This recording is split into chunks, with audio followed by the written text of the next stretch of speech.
Coba Anda bayangkan sebentar. Anda lagi duduk santai, scroll media sosial di ponsel Anda, terus tiba-tiba ada satu video lewat di beranda. Di video itu, sekumpulan remaja lagi coret-coret dinding fasilitas umum, bikin ribut di jalan gitu. Iya, dan biasanya kita langsung punya reaksi instan soal itu. Benar banget. Dalam hitungan detik, bahkan sebelum videonya selesai, otak Anda berbisik, anak muda zaman sekarang emang udah nggak punya moral. Nah, selamat.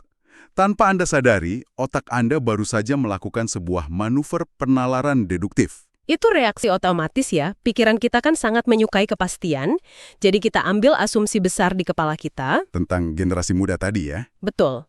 Terus kita terapkan pada satu kejadian spesifik yang baru saja kita lihat. Terus kita merasa, wah, saya sudah menemukan kebenaran mutlak nih.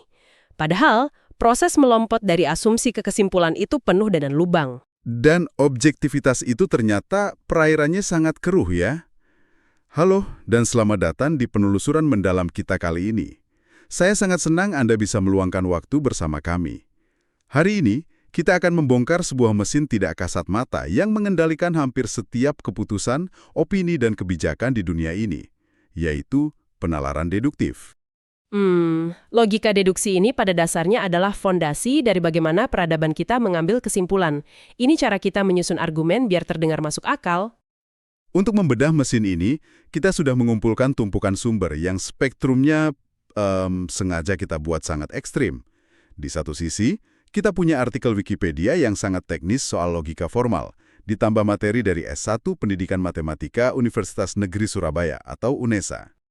Tapi kita nggak bakal berhenti di rumus angka aja dong. Jelas nggak? Kita akan bawa logika itu ke dunia nyata. Kita pakai modul sosiologi SMA, karya seorang siswa bernama Davina, terus beralih ke jurnal pendidikan agama Islam dari Al-Afkar, dan puncaknya, kita bakal membedah esai sosiologi kritis yang sangat tajam, karya Prayogi Pangestu. Kombinasi sumber yang luar biasa kontras. Maksudnya, kita bergerak dari dunia angka yang super steril ke dunia manusia yang sangat berantakan. Misi kita di penelusuran mendalam hari ini, mencari tahu bagaimana sebenarnya cara kerja mesin logika ini, mengapa ia diagungkan sebagai standar emas dalam ilmu pengetahuan, dan bagaimana struktur logika yang sama persis bisa bermutasi jadi alat untuk memanipulasi cara kita melihat dunia nyata. Oke, mari kita bedah ini. Kita mulai dari dasar yang paling murni, matematika. Titik awal yang sangat rasional sih ini. Nah, kalau kita merujuk ke materi UNESA dan definisi dasar dari Wikipedia, penalaran deduktif itu proses menarik kesimpulan yang bergerak top-down, dari atas ke bawah. Jadi ibaratnya kita mulai dari hal yang besar dulu. Iya, kita mulai dari sebuah teori, aturan, atau premis yang sifatnya sangat umum. Terus kita turunkan untuk menilai kasus yang sangat spesifik. Ini kebalikannya induksi. Kalau induksi kan Anda ngumpulin banyak teka-teki kecil buat menebak gambar besarnya. Berarti deduksi itu ibarat kita udah pegang gambar utuh di sampul kotak puzzle-nya. Nah, kita pakai gambar itu buat memvalidasi potongan-potongan kecilnya. Analoginya pas banget. Dan kekuatan utama dari deduksi yang bikin metode ini sangat dipuja adalah apa yang disebut sebagai kepastian logis. Pakar matematika dari UNESA menulis ini dengan sangat tegas. Dalam deduksi murni, kalau premis umum Anda benar, maka kesimpulannya pasti benar. Pasti benar, bukan mungkin benar, atau sebagian besar benar. Pasti, mutlak. Mari kita bumikan konsep ini biar lebih kebayang. Gimana sih persisnya ini bekerja di matematika? Kita pakai contoh klasik dari modul UNESA, Teorema Pitagoras. Teorema ini berfungsi sebagai premis umum atau hukum absolutnya. Ingat kan, pada semua segitiga siku-siku, kuadrat sisi miring selalu sama dengan jumlah kuadrat sisi lainnya. A kuadrat tambah B kuadrat sama dengan C kuadrat. Ya, rumus legendaris waktu sekolah. Nah, itu hukumnya. Terus Anda disodorkan kasus khusus. Ada segitiga dengan sisi 3, 4, dan 5. Oke, terus kita masukin kasus khusus itu ke hukum umumnya. Tepat, kita hitung. Kuadrat 3 itu 9, kuadrat 4 itu 16, jumlahnya 25. Terus sisi miringnya 5, dan kuadrat 5 juga 25. Angkanya sama secara presisi. Jadi mesin logika kita langsung keluarin struk pembuktian. Segitiga ini pasti segitiga siku-siku. Betul sekali. Nggak ada ruang buat perdebatan opini di sini. Strukturnya sangat kaku ya. Dan ngomong-ngomong soal struktur, Wikipedia membahas kalau penalaran ini punya semacam cetak biru yang baku. Ada istilah modus ponens dan modus tollens. Jujur aja nih, buat orang awam, istilah Latin kayak gini terdengar lumayan mengintimidasi. Padahal mekanismenya sangat sederhana, kita pakai tiap hari loh. Modus ponens itu begini. Jika P terjadi, maka Q terjadi. Oke, P dan Q. Ternyata P benar-benar terjadi, maka Q pasti terjadi.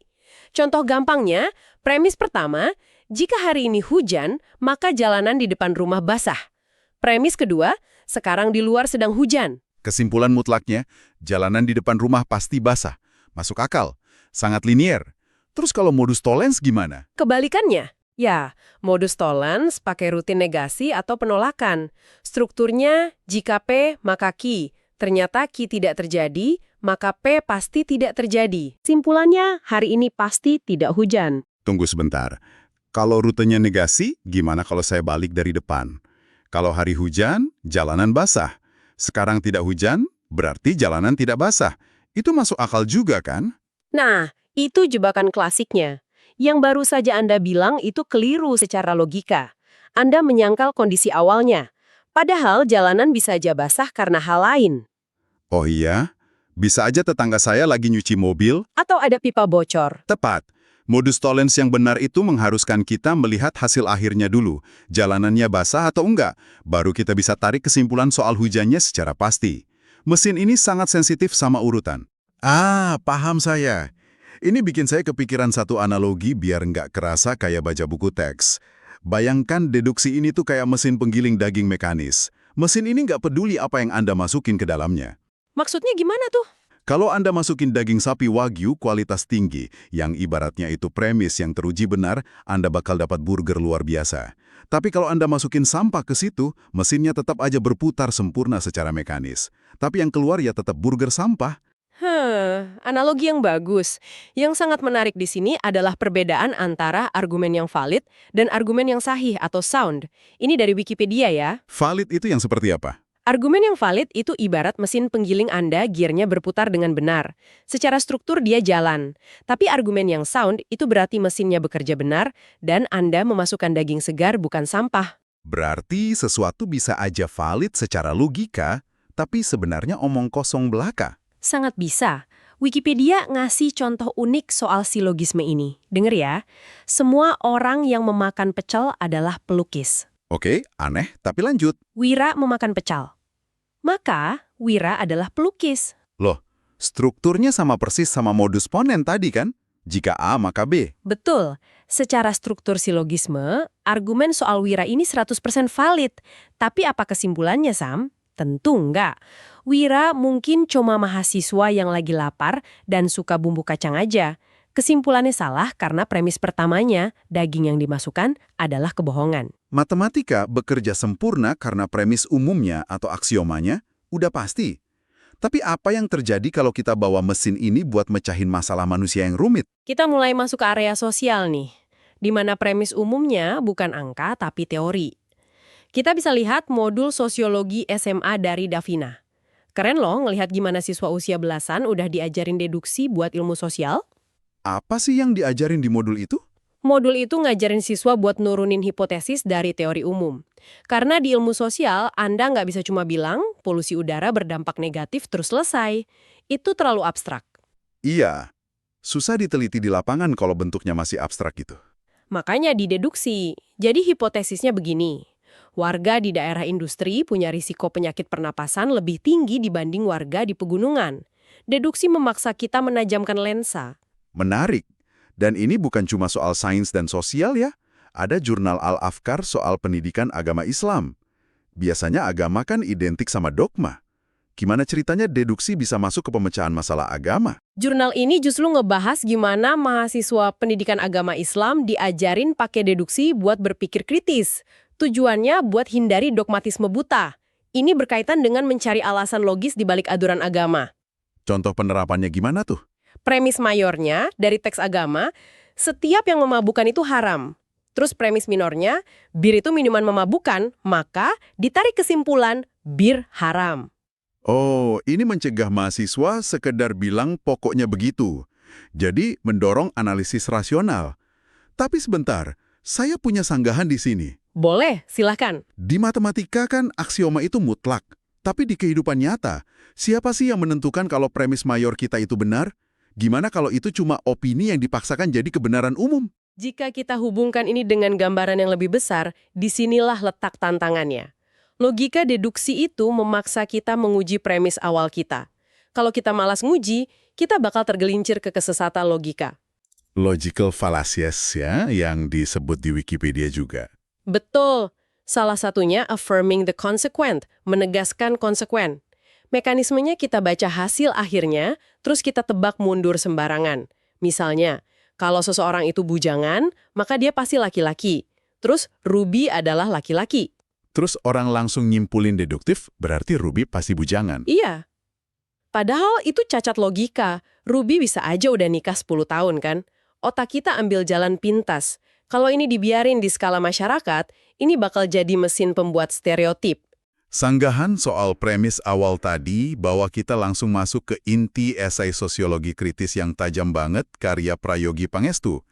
Apa yang terjadi saat kacamata yang kita pakai untuk lihat premis awal itu udah bias dari sananya?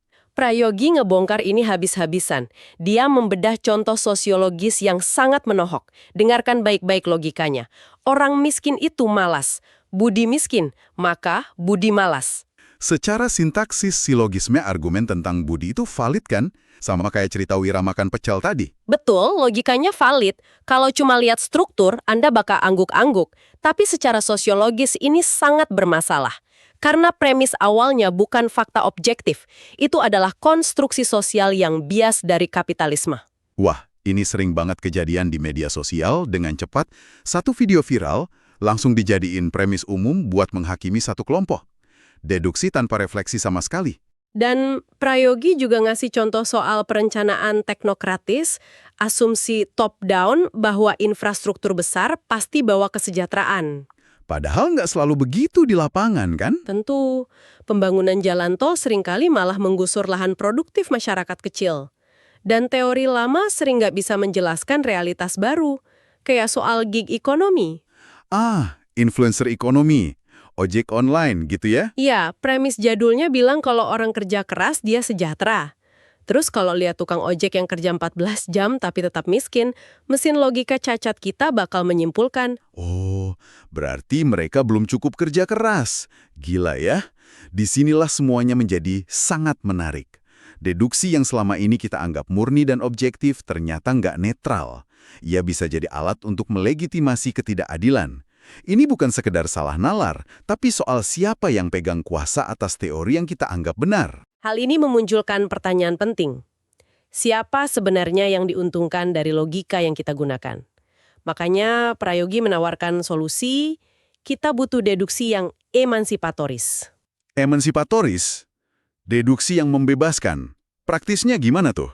Kita harus kritis, partisipatif, reflektif, dan kontekstual. Kita harus rajin mengaudit premis kita ke lapangan. Jangan sampai teori kita malah menyalahkan individu atas kegagalan struktur sosial. Jadi, apa arti dari semua ini?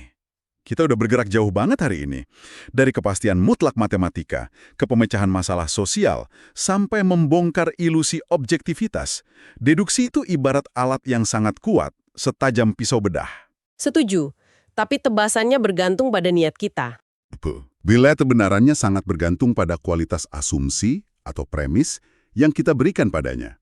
Di tengah lautan informasi saat ini, pesan saya buat Anda yang mendengarkan, jangan pernah berhenti berpikir. Lain kali Anda melihat sebuah kebijakan atau sebuah post di media sosial yang kerasa sangat masuk akal, berhentilah sejenak. Tanyakan, premis apa yang sedang saya percayai tanpa saya sadari di sini? Dan kalau boleh, saya ingin meninggalkan satu kalimat penutup buat direnungkan. Kita baru aja lihat betapa rentannya logika deduksi manusia terhadap bias budaya dan kekuasaan. Lalu bagaimana dengan kecerdasan buatan atau AI yang sedang kita bangun saat ini? Pertanyaan yang mengerikan sebenarnya. AI itu beroperasi secara murni deduktif dan mekanis, tapi dia dilatih menggunakan data dari masa lalu kita yang penuh stereotip. Mungkinkah di masa depan, deduksi algoritmik dari AI tidak akan memecahkan masalah kita, melainkan justru mengotomatisasi dan memperkuat ketidakadilan sosial dalam skala yang belum pernah kita bayangkan sebelumnya? Wow, sebuah pemikiran yang pasti bakal bikin kita nggak bisa tidur nyenyak. Kita nggak boleh nyerahin kemudi logika kita ke mesin hitam yang buta. Terima kasih banyak sudah menemani diskusi kita yang intens ini. Teruslah bertanya, audisi asumsi Anda, dan sampai jumpa di penelusuran mendalam kita selanjutnya.